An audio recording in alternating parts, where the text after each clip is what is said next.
What's good, YouTube? This is PN Collector here. Today we're going to be discussing some Cardfight Vanguard. Like I said, I'm trying to keep up with the channel, guys, doing both Vanguard and Yu-Gi-Oh! So, to let you guys know, too, though, it's always good to explore different card games. I know that a lot of people like Yu-Gi-Oh! A lot more, and I understand, and that's perfectly fine. I like Vanguard, too, though, and I kind of want to appeal to both aspects, because like I said, when I first did the channel, I wanted to be a little bit more open with everything. And I kind of wanted, to make sure that we get kind of different perspectives, and again, that helps with other deck building and other card games, so it's always a good, turn off events for that. Right now, a lot of people ask about in Cardfight Vanguard, what is, the best decks? What are the best things to buy and look at and things like that? Well, I felt that one of the best decks to get into it was going to be Gold Paladin. Now, especially in the biggest events that we've had recently for the regional qualifiers across the United States, most of the decks that have won, including those in Europe, have been Gold Paladin. Gold Paladin has pretty much steamrolled the entire events. That's because most of the player base has been about more than half the field being Gold Paladin. It's pretty dramatic, and especially in a game that a tier automatically gets established just because the playability is just ridiculous in amounts. There are different ways to play Gold Paladin, one of which is through this build here, which is the Garmor ride, or you can play the other version, which will be Spectral Duke. Now, coming up within a few weeks, there's going to be a new version of them with the Rabbit series, which is with Pelennor and all of those base creatures. Overall, though, the deck is very strong, very consistent. It has very strong plays because everything is tutorable. You can search out any monster you need for that situation. And the deck creates easy sets up, and it's not bad at all. So far I'll go over the deck real quick and then give you guys some opinions and details based on it. First off, we'll start off with the trigger lineup. Usually this deck, pretty much all aspects of the Gold Paladin decks play the same. They play 8 critical, 4 heal, and 4 draw.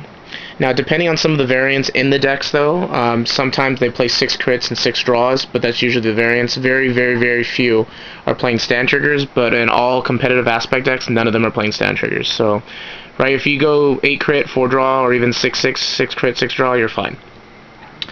On to the grade 1s. Play 2 Chargles, 4 Bowmans, original bows, sorry, of Gareth's, 3 Slagle Daggers, 4 Halo Shield Marks, 1 Silver Fang Witch, and then on to the grade 2s. 1 Nemean Lion, 2 Vivians, 4 Bowmans, 4 Trips, then on to the grade 3s, 2 Giga Tank Destroyers, 2 Blonde Ezels, and 4 Silver Wolf Garmors. And our initial starter is going to be starting off with the Criff. Now, a lot of people wonder about certain choices in deck lineups. First off, with most Vanguard decks, I always play 4 shields. A lot of people feel like, oh, well, you don't really need 4, you can use 3. What I feel about all decks, especially when it comes to the shields, is that this is what I consider. In case you do have to ride 1 as your grade 1, that's why they're 4. In case you take 1 as a damage, it's another reason why to play 4. And in case at any point in time you need more than 2. So any number between 2, 3, and 4 seems to me to be the most solid number, because in case those situations happen and they arise, you'll need them. So it's just good just to play 4, and not to mention too, every deck now, especially Gold Paladin, hits extremely hard very, very fast. So having these extra perfect shields is perfect in the deck, and for that reason they do make up for it. Another note is that I play 2 Chargles. Now, most people at first like playing Tron and other boosters, but what I like about Chargle is that it doesn't just affect Vanguard-based Garmors, it affects rearguards as well. So to me, that helps with the consistency of hitting over the 2100 mark with all of your front row, your first initial Vanguard attacks and your rearguard attacks. So either way, the Chargle does add a lot of different aspects to the game, especially if you already have a Blonde Ezel as your initial Vanguard. Setting up Garmor plays with this is actually not bad at all. Not to mention, too, the reason why there's only 2 is you can tutor into it. Using Garmor's ability, you can search out any of your Gold Paladins and be able to get that. So it's an instant advantage and plus towards it. 3 Slagle Daggers is fine. I've seen people go up to maximum at 4.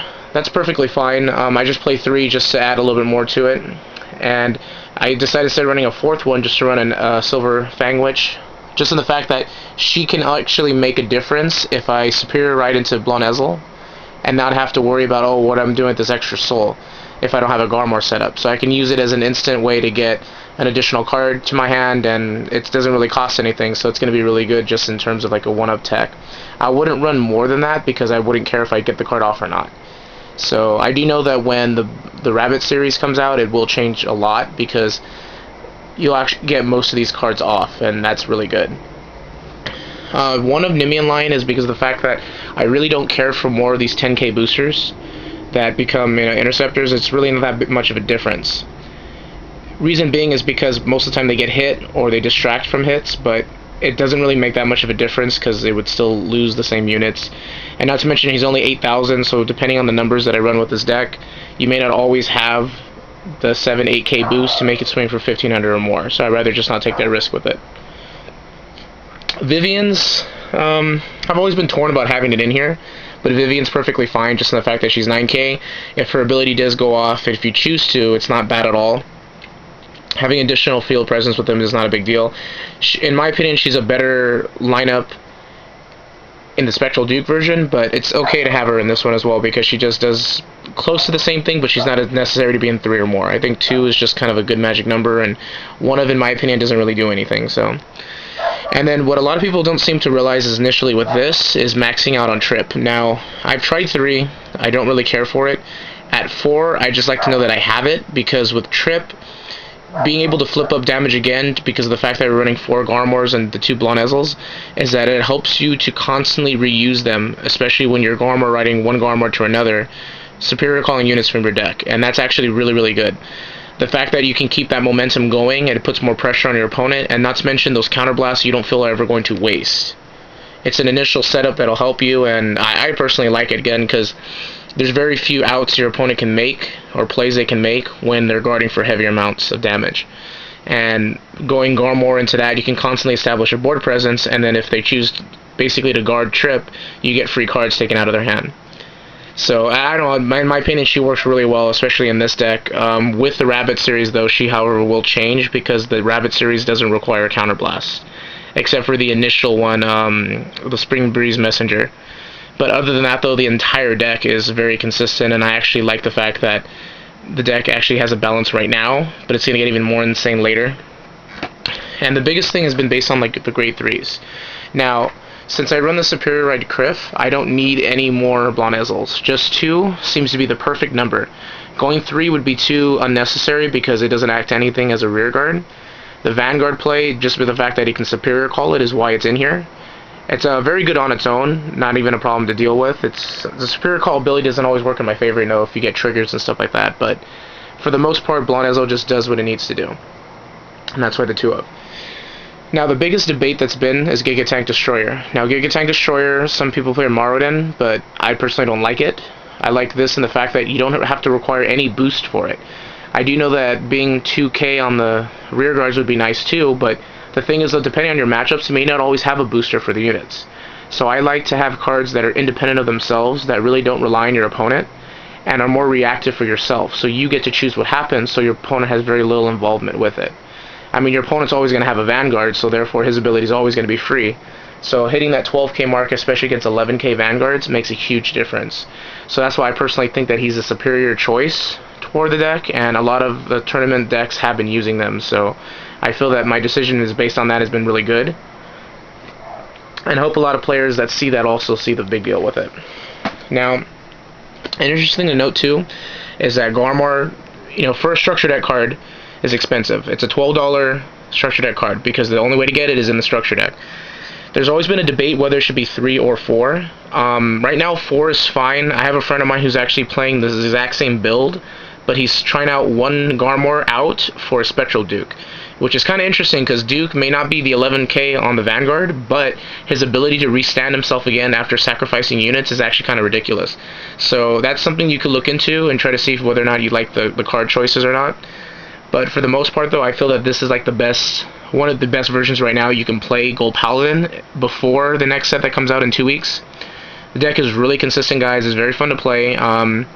It's one of the most difficult decks to beat right now, but the fact that it has so much momentum going for it doesn't mean it can't beat it, though. Every deck is beatable in this game. The only difference is depends on the player, the triggers, of course, and how initial setup are done, because What's good about this deck is the initial image of the deck is, so as long as you ride Garmor, Ezel, and establish a board, you're supposed to gain momentum through that board, constantly putting your opponent at pressure with all the resources you gain from it.